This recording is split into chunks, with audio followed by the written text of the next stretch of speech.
Imagine waking up one morning to the sound of water pounding your front door, but the real disaster isn't the flood itself, it's the secret everyone knew yet no one stopped. This is the story of a city destroyed not by nature, but by corruption, silence, and the price of ignoring warnings. Stay with me. Riverside City was once a peaceful town with a glowing reputation, great schools, fast-growing neighborhoods, and a skyline everyone was proud of. On the surface, everything looked perfect. But underneath, there were cracks. Cracks in the system. Cracks in leadership. Cracks in the truth. For years, engineers and environmental officers warned that the city's dam, its only protection from seasonal floods, was weakening. Reports were filed. Emails were sent. Meetings were held. But nothing changed. Why? Because every repair contract disappeared behind closed doors, while certain officials enjoyed the benefits of projects that were never completed. A disaster wasn't coming. It was already here, just hidden. By early spring, residents started noticing strange things. The river ran higher than usual. The dam walls looked darker, swollen with pressure.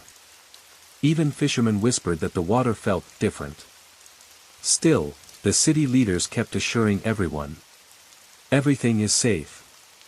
But one man, Craig Daniels, a local inspector, refused to stay quiet. After years of warnings being dismissed, he submitted a final report with one chilling statement. If the next storm arrives, the structure will not survive. He wasn't trying to scare anyone. He was begging them to act. Instead of listening, they labeled him alarmist, overreacting, and disruptive. His report was shelved. And the storm arrived. On the night of the disaster, Riverside City slept peacefully. Rain had been falling for hours, but people trusted the system, the leaders, the dam. At 2:17 a.m., Craig received a message from an intern working near the dam.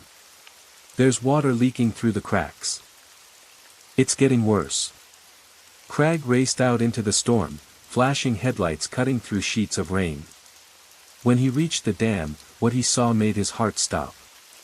Water wasn't just leaking. It was pushing. Bulging the walls. Groaning under pressure. The concrete shivered like something alive. He grabbed his phone, called the city's emergency line, begged them to send evacuation alerts.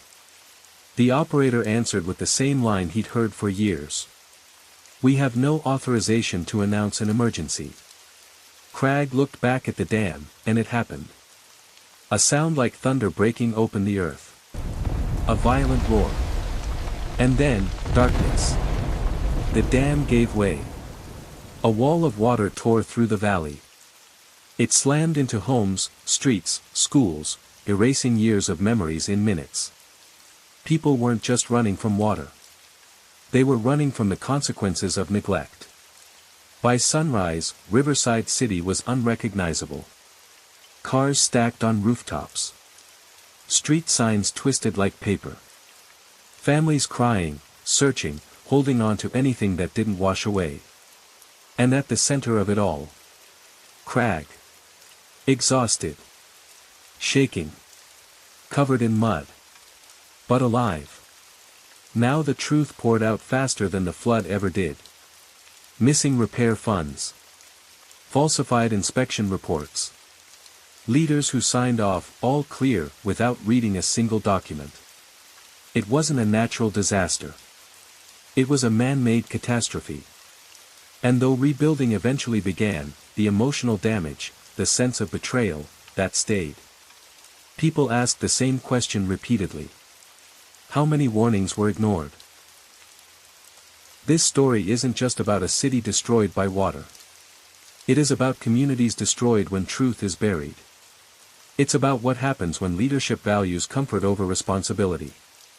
It's about how silence is the fastest way to collapse. Today, Riverside City teaches one lesson. A disaster doesn't start the day everything falls apart. It starts the day someone says, "Let's ignore the warning." So I ask you, do you think this could happen again? Could it already be happening somewhere else? Are we ignoring warnings in our own cities, our own governments, our own systems? Drop your thoughts in the comments. Your voice might be the warning someone needs to hear.